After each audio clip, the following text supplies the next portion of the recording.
নারকেল দিয়ে এইভাবে করে এই রেসিপিটা তৈরি করে দেখুন, খেয়ে তো পুরো অবাক হয়ে যাবেন। বানানো যেমন সহজ, খেতেও দারুণ লাগে, আর যে কোনো তরকারির সঙ্গে তো পুরো জমে যাবে। নমস্কার বন্ধুরা, প্রতিমা কিচেন ভিলেজ ফুডের নতুন ভিডিওতে সকলকে স্বাগত জানিয়ে আজকে রেসিপিটা শুরু করছি। আর আজকে আমি আপনাদের সঙ্গে শেয়ার করব নারকেল দিয়ে সাদা ধপধপে ফুলকো ফুলকো নতুন একটা রেসিপি করে দেখাবো। যে কোনো তরকারির সঙ্গে খেতে কিন্তু দারুণ লাগে, আর খুবই কম সময়ের মধ্যে ঝটপট তৈরি করানো হয়ে যায়। তো চলুন খুব সহজভাবে বানিয়ে দেখাবো।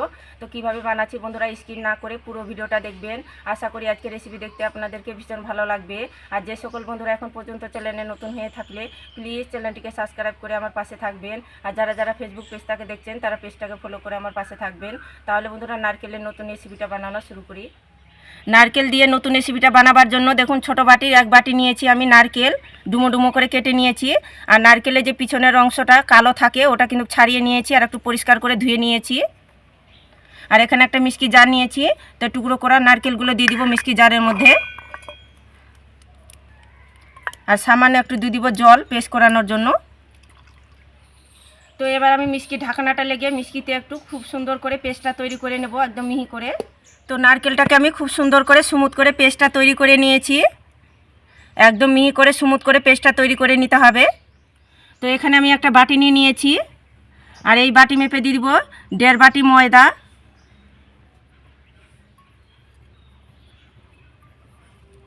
আর 1 বাটি মাপ করে দিয়ে দিব 1/2 বাটি শুকনো আতপ চালের গুঁড়ো।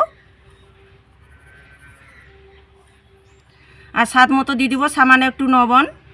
শুকনো উপকরণগুলো খুব ভালো করে মেখে নেব। তো শুকনো উপকরণগুলো ভালো করে মিশিয়ে নিয়েছি।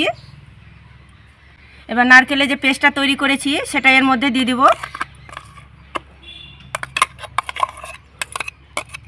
সম্পূর্ণটাই আমি দিয়ে দিলাম। আবার হাত দিয়ে ভালো করে মেখে নেব।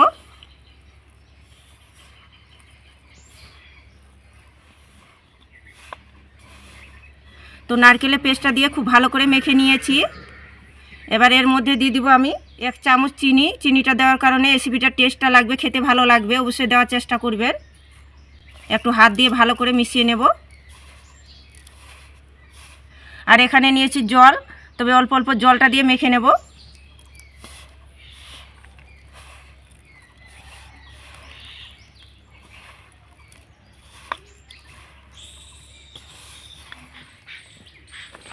তো জলটা দিয়ে আমি মেখে নিয়েছি।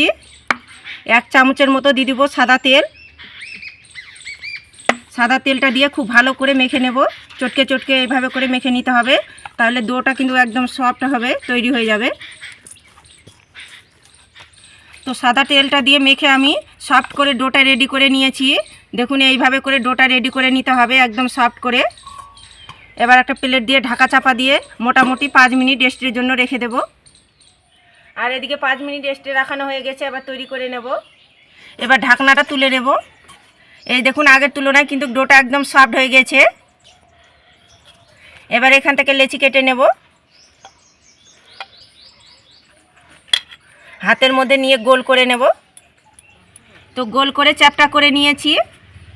সামান্য একটু ময়দা দিয়ে বেলুনিতে বেলে নেব।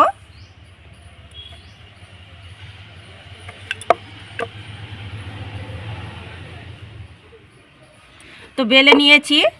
এই দেখুন খুব বেশি মোটাও না আবার খুব বেশি পাতলাও না, ঠিক এইভাবে করে বেলে নিয়েছি। আর এখানে স্টিলের একটা বাটি নিয়েছি, এই বাটির মুখ দিয়ে কেটে নেব।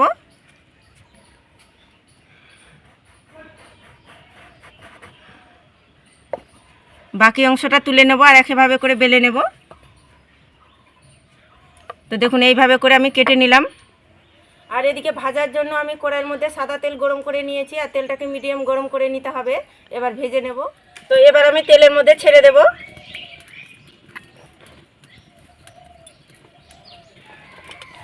আর এইভাবে করে খুন্তিটা দিয়ে একটু নাড়াচাড়ানো করতে হবে।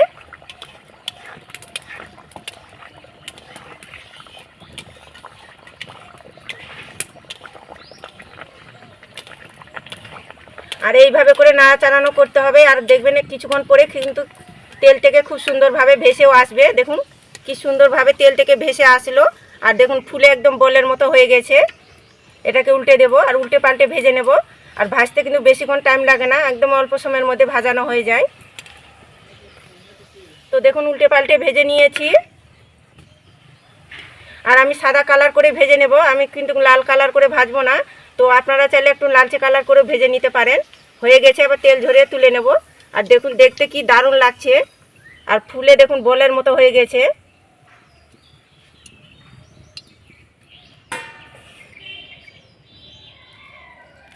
একইভাবে করে তৈরি করে আর আমি ভেজে নেব তেলের মধ্যে।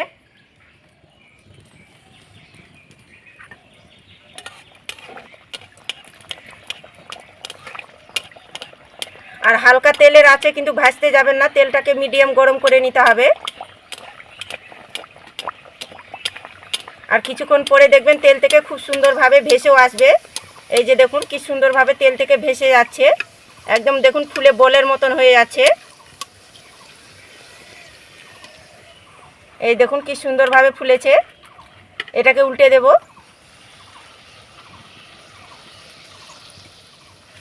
তো ভেজে নিয়েছি, তেল ঝরিয়ে তুলে নেব। আর দেখতে দেখুন কি দারুণ লাগছে, একদম সাদা ধপধপে আর বলের মতো ফুলকো হয়েছে।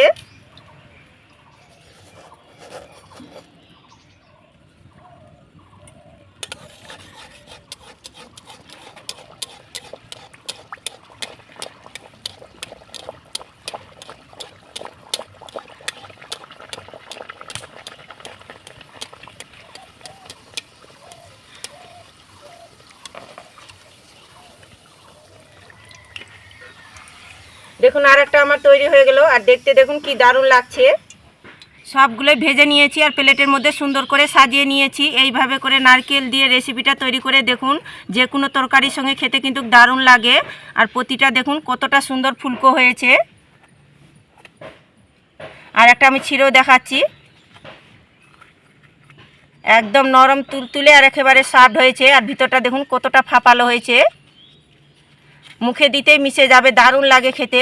একবার হলে তৈরি করে দেখবেন, খেতে কিন্তু দারুণ লাগে, এমন কেউ বাদ থাকবে না খেতে পছন্দ করবে না। প্রতিটা দেখুন কতটা ফুলকো আর নরম তুলতুলে হয়েছে, মুখে দিতেই মিশে যাবে, দারুণ লাগে খেতে। এতটা সুন্দর খেতে লাগে কি শুধুই কিন্তু 2-4টা খেয়ে নিতে পারবেন। তো দেখলেন তো নারকেল দিয়ে রেসিপিটা বানানো কত সহজ। তো এইভাবে করে তৈরি করে যে কোনো তরকারির সঙ্গে খেতে পারেন অথবা চাটনির সঙ্গে খেতে পারেন, খেতে কিন্তু দারুণ লাগে। আর একবার তৈরি করলে কথা দিচ্ছি খেয়ে কিন্তু মন খুশি হয়ে যাবে, আর বারবার তৈরি করার জন্য ইচ্ছেটাই বাড়িয়ে যাবে। তো আজকে আমার নারকেলের রেসিপিটা কেমন লেগেছে তো অবশ্যই কমেন্ট করে বলবেন। আর ভালো লাগলে একটা লাইক করে বন্ধুদের সঙ্গে ভিডিওটা শেয়ার করবেন। তো ভিডিওটা এখানে শেষ করছি, দেখা হচ্ছে আবার নতুন কোনো রেসিপির সঙ্গে।